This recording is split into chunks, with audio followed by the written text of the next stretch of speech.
Halo Tribuners, berjumpa lagi bersama saya Elin kali ini di program Tribun Forum. Nah, telah bersama kita ada dua narasumber yang sangat luar biasa. Saya akan langsung mengenalkan narasumber kita Tribuners. Untuk yang pertama, langsung saja akan saya sapa. Ada Bapak Sarif Hidoyo, fungsional ahli pertama Bea Cukai Purwokerto. Halo Bapak. Halo, selamat siang. Selamat siang. Kabarnya bagaimana Pak Sarif? Alhamdulillah sehat. Alhamdulillah sehat. Pak Sarif sibuk apa nih Pak? Ya, sibuk sama Pak Poncon nih berarti Pak. Wih, sibuk berkolaborasi Tribuners, baik.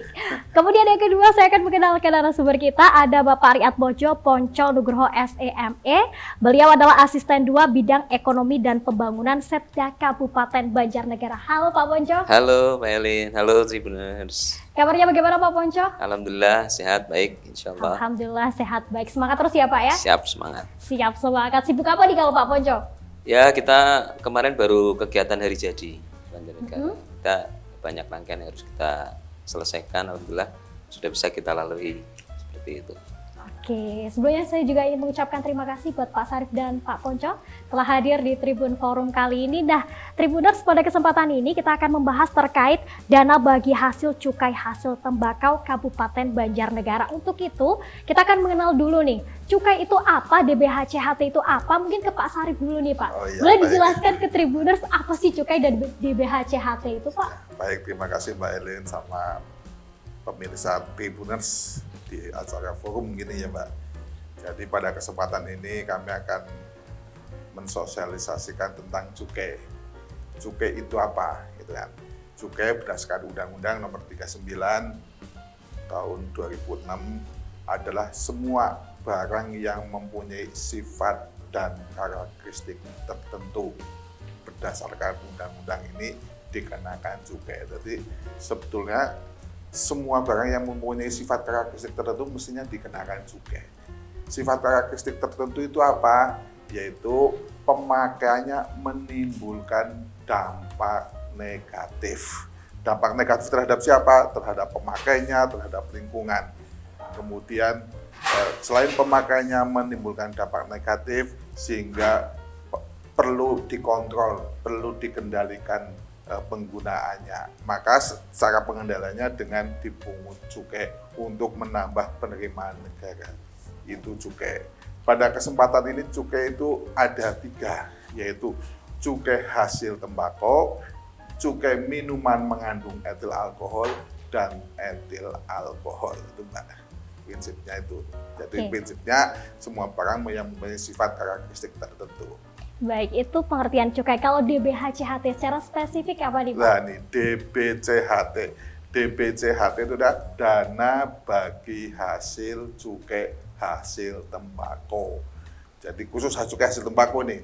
Jadi cukai yang dipungut kepada perusahaan yang secara tidak langsung kepada masyarakat itu kemudian masuk ke APBN. Setelah masuk ke APBN, 3% itu dikembalikan lagi ke pemerintah daerah.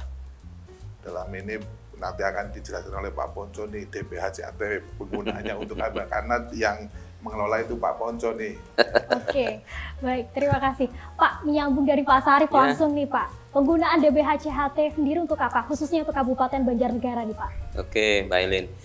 Untuk DBHCHT ini tentunya kan kita sejak tahun 2021 ini kan kita mendasarkan pada Peraturan Menteri Keuangan Nomor 215 tahun 2021 tentang penggunaan, pemantauan dan evaluasi DBHCHT. Nah, tentunya sejak tahun 2021 dana bagi hasil cukai hasil tembakau atau DBHCHT ini diatur oleh melalui Peraturan Menteri Keuangan. Penggunaannya juga sudah ditentukan di dalam PMK tadi, di dalam Peraturan Menteri Keuangan tadi. Kita untuk DBHCHT ini di dalam PMK tadi kita diatur ada 3 bidang. Yang pertama kaitannya bidang kesejahteraan masyarakat, kemudian yang kedua kaitannya penegakan hukum, dan yang ketiga terkait dengan bidang kesehatan. Nah, ini penggunaan tadi secara proporsional juga sudah ditentukan di dalam Peraturan Menteri Keuangan. Untuk bidang kesejahteraan masyarakat ini di sana ada 50%. 50% dari dana yang diberikan oleh pemerintah pusat kepada daerah itu yang terbagi menjadi 20% kaitannya untuk peningkatan kualitas bahan baku, terus kemudian yang 30% untuk pembinaan lingkungan sosial. Sedangkan untuk 10% kita gunakan untuk penegakan hukum yang nanti kita biasanya dengan teman-teman dari Bea Cukai. Terus yang 40% itu kita arahkan untuk bidang kesehatan. Dan tentunya secara proporsional ini nanti akan berbeda-beda di tahun-tahun sebelumnya dan sekarang sesuai dengan kebutuhan daerah, prioritas masing-masing daerah. Oke, berarti apakah bisa dibilang terkait pengalokasian DBHCHT persentasenya Pemkab sendiri punya wewenang Pak untuk mengubah, misalkan di Pemkab Banjarnegara memang kebutuhan mungkin penegakan hukum ini lebih besar ketimbang sektor lain, apakah punya wewenang untuk mengubah persentasenya Pak? Ya. Kalau untuk penegakan hukum ini sudah kita sepakati dengan teman-teman dari kementerian bahwa untuk penegakan hukum, bidang penegakan hukum ini porsinya hanya 10%, tidak boleh bertambah.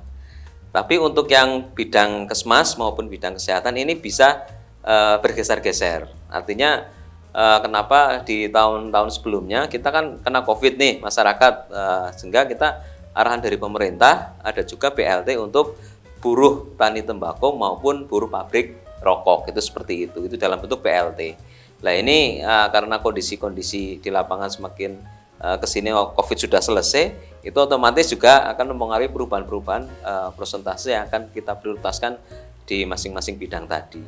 Sementara ini kita memang larinya ke kesehatan karena masih banyak yang perlu kita selesaikan di teman-teman di bidang kesehatan, itu seperti itu. Baik, kalau pengalokasian dananya sendiri Pak untuk tahun ini apakah lebih besar dari tahun sebelumnya atau seperti apa Pak? Tahun ini kita di pemerintah kabupaten sesuai dengan pergub ya. Kalau kita kan dasarnya peraturan gubernur. Peraturan gubernur itu sebenarnya pemerintah pusat mengirim ke provinsi dulu, nanti provinsi membagi katakanlah untuk kabupaten kota. Nah kita di dalam pergub kita tahun ini 2024 kita alokasi turun.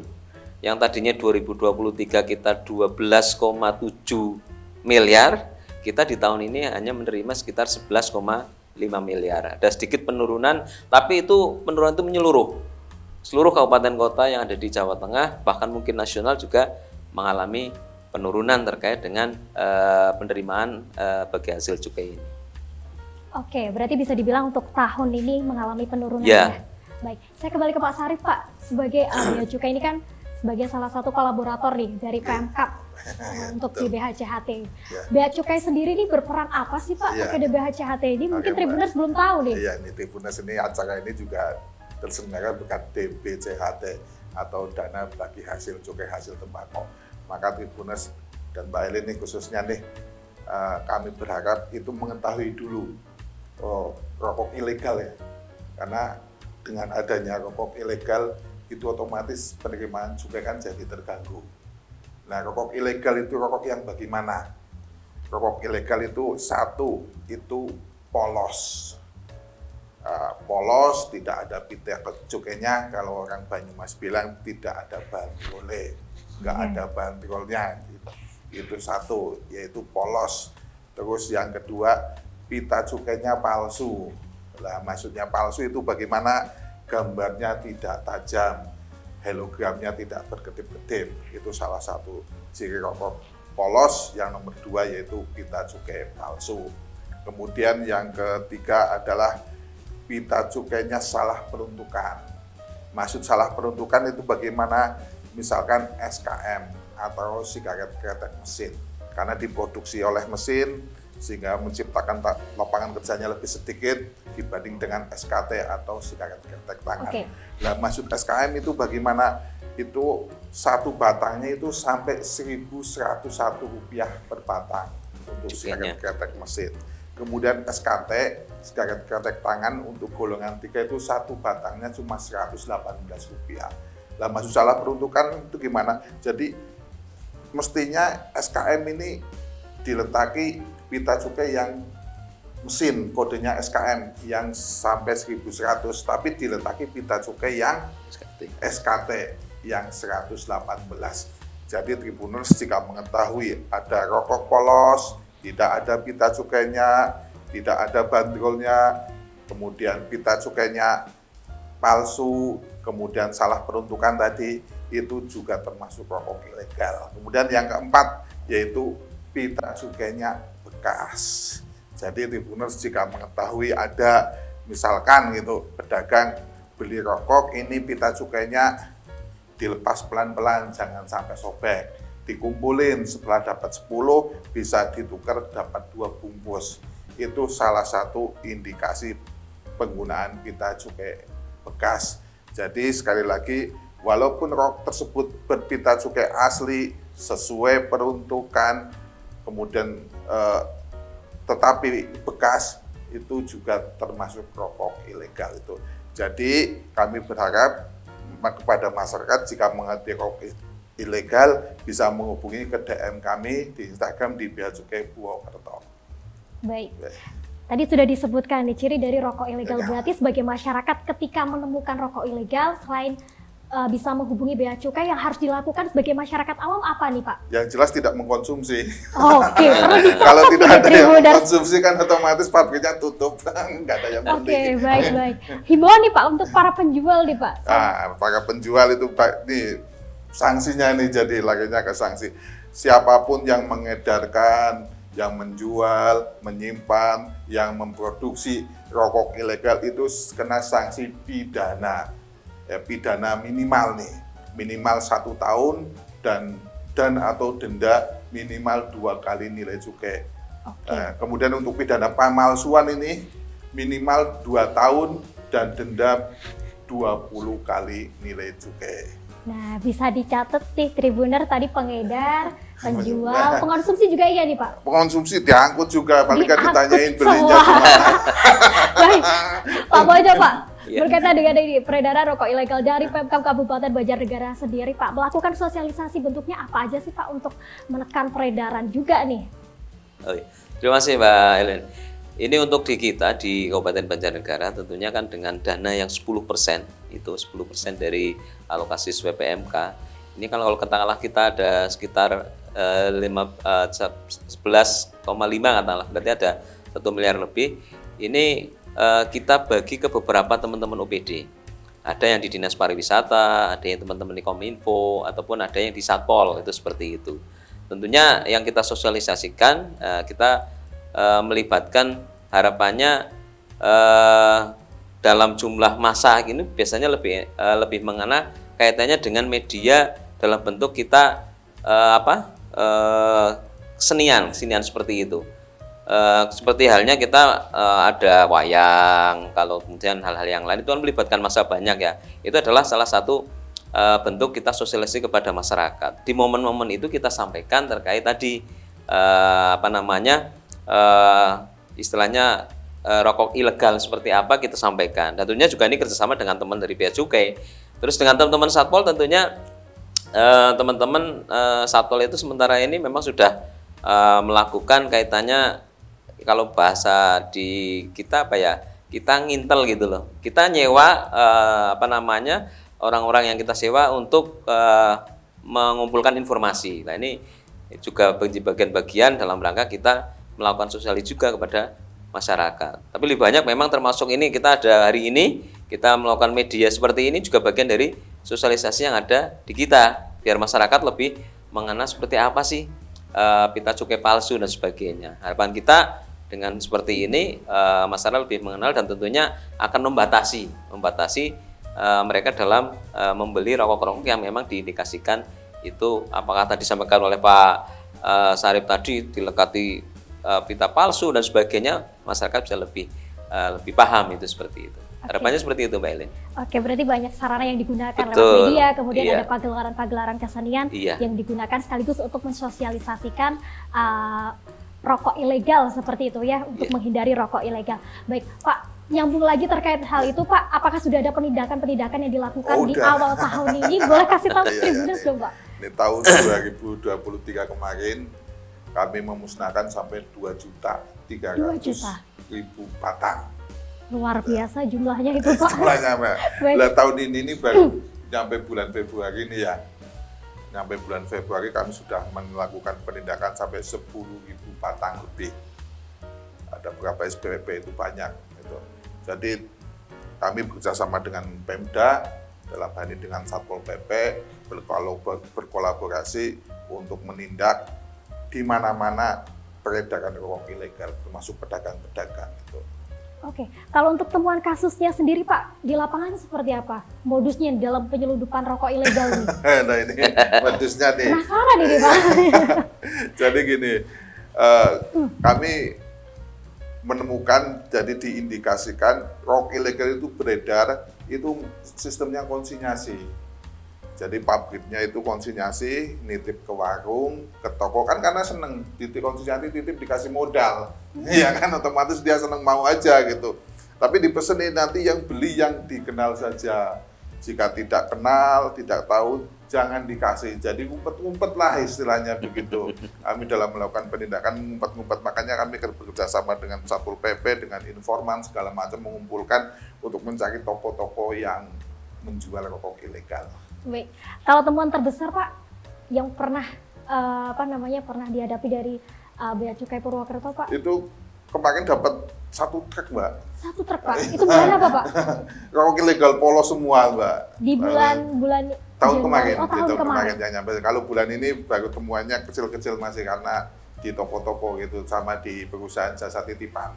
Oke, luar biasa, ternyata banyak sekali ini ya peredarannya. Dan Tribuners ini himbauan juga nih buat Tribuners untuk mari bersama menggempur rokok ilegal. Betul. Baik, kembali ke Pak Ponco Pak, Ya. terkait peredaran rokok ilegal ini apakah berpengaruh ke DBHCHT Kabupaten Banjarnegara Pak? Karena peredarannya cukup banyak juga nih. Pengaruh nggak sih Pak? Terima kasih Mbak Ellen. Ini kaitannya dengan peredaran rokok ilegal ya. Ini tentunya kan secara pendapatan nih. Ini kan kaitannya kan pendapatan negara. Nah, otomatis kalau semakin banyak rokok yang beredar, tentunya kan mempengaruhi secara nasional pendapatan dari negara. Ini tentunya akan berimbas juga kepada kita yang ada di daerah terkait dengan penerimaan dana bagi hasil cukai sendiri. Nah, kalau DBHCHT sendiri mungkin di tahun ini, di tahun 2024 kita memang agak sedikit turun dibanding tahun sebelumnya. Hanya memang kita harapkan dengan turunnya dana tadi, dana dari DBHC tadi, ini bisa kita optimalkan seperti tahun-tahun sebelumnya. Akhirnya kita keterbatasan APBD tentunya menjadi adanya DBHCHT ini bisa kita optimalkan dalam rangka untuk meningkatkan sejahtera masyarakat. Tentunya masyarakat yang memang tadi di 3 bidang tadi, bidang Kesmas, bidang penegakan hukum maupun bidang kesehatan, terutama kita di bidang kesehatan itu seperti itu. Kalau di bidang Kesmas memang kita banyak dana yang kita langsung kembalikan kepada masyarakat. Salah satunya ya kita berikan BLT untuk buruh tani rokok maupun buruh pabrik gitu seperti itu. Terus petaninya juga kita fasilitasi terkait dengan alat produksi pertanian, kemudian pupuk, kemudian kita bantu juga jalan produksi itu seperti itu. Kita harapkan semakin sedikit rokok ilegal yang beredar, tentunya kita harapkan di tahun-tahun yang datang penerimaan ke daerah akan semakin meningkat lagi. Itu seperti itu. Kalau terkait program khusus Pak dari DBHCHT penjabarannya nih yang sudah dilakukan dari yang sudah atau yang akan dilakukan dari Kabupaten Banjarnegara dengan adanya DBHCHT ini apa nih Pak? Terima kasih Mas. Ini kaitannya dengan program kita. Program kita memang di tahun 2024 ini kita mungkin di bidang kesehatan masih menjadi prioritas karena secara regulasi saja sudah menerima porsinya paling besar ya, 40% itu. Nah, 40% itu tahun ini kita masih alokasikan tambahan lagi dari bidang yang satu, bidang Kesmas kita geser ke bidang kesehatan. Tapi memang secara proporsional karena kita penerimaan turun tentunya ya kita juga ikut turun di bidang kesehatan, tapi tetap kita dorong fokus kita masih di bidang kesehatan dalam rangka untuk pemenuhan sarana prasarana teman-teman di puskesmas dan sebagainya. Kita bantu rehab gedung, menambah ruangan ataupun nanti untuk pembelian ambulannya. Ini ambulan ini adalah garda terdepan teman-teman di puskesmas dalam rangka untuk pelayanan kesehatan di Banjarnegara. Oke, berarti peningkatan layanan kesehatan masyarakat bisa dibilang seperti itu ya Pak, dengan pengadaan ambulans, kemudian renovasi gedung puskesmas dan juga fasilitas-fasilitas lainnya. Baik, Pak, terakhir nih, boleh ada pesan untuk Tribuners khususnya untuk warga Banjarnegara dan sekitarnya. Boleh Pak Arif dulu disampaikan Pak. Baik Mbak Ellen, terima kasih. Warga Tribuners jika mengetahui satu, rokok polos, tidak ada pita cukainya, tidak berbandrol. Yang kedua, rokok yang berbeda cukai palsu, gambarnya tidak jelas, gambarnya tidak tajam, hologramnya tidak berkedip-kedip. Yang ketiga, rokok yang salah peruntukan, misalkan SKM yang rokoknya ada filternya, itu ada gabusnya, itu ternyata diletaki rokok SKT atau sigaret kretek tangan. Itu juga termasuk rokok ilegal. Kemudian yang keempat adalah pita cukai bekas. Jika masyarakat Tribuners mengetahui ada yang menjual, ada yang menyimpan, ada yang memproduksi, silakan ke DM kami ke Bea Cukai Purwokerto. Begitu Tribuners, jika menemukan penjual, pengedar, itu bisa langsung menghubungi Bea Cukai Purwokerto. Ya. Pak Ponco, boleh disampaikan pesannya untuk Tribuners? Siap, Mbak Elin. Halo Tribuners, khususnya masyarakat Banjarnegara yang saya cintai. DPACHT ini atau dana bagi hasil cukai ini tentunya dana yang kita peroleh untuk masyarakat kembali. Jadi untuk Tribuners dan masyarakat Banjarnegara, ayo kita beli rokok yang legal. Kita gempur rokok ilegal dalam rangka untuk kita meningkatkan pendapatan negara maupun pendapatan daerah. Tentunya pendapatan tadi akan kita kembalikan ke masyarakat untuk kesejahteraan masyarakat. Terima kasih Pak Ponco. Baik, jadi itu Tribuners, kalau menemukan penjual rokok ilegal, kemudian yang memproduksi rokok ilegal, ini bisa dilaporkan ke Bea Cukai dan perlu kerjasama kolaborasi semua pihak nih, dari Pemkab, dari Bea Cukai, masyarakat sendiri juga untuk bersama menggempur rokok ilegal. Terima kasih untuk Pak Ponco dan juga Pak Sarif atas waktunya sudah hadir di Tribun Forum kali ini. Sehat selalu, sukses selalu Bapak. Sekali lagi terima kasih. Nah, Tribuners, itu tadi obrolan kita dengan Pak Sarif dan juga Pak Ponco terkait DBHCHT Kabupaten Banjarnegara. Terima kasih telah menyaksikan Tribun Forum kali ini. Saya Elin pamit undur diri dan sampai jumpa.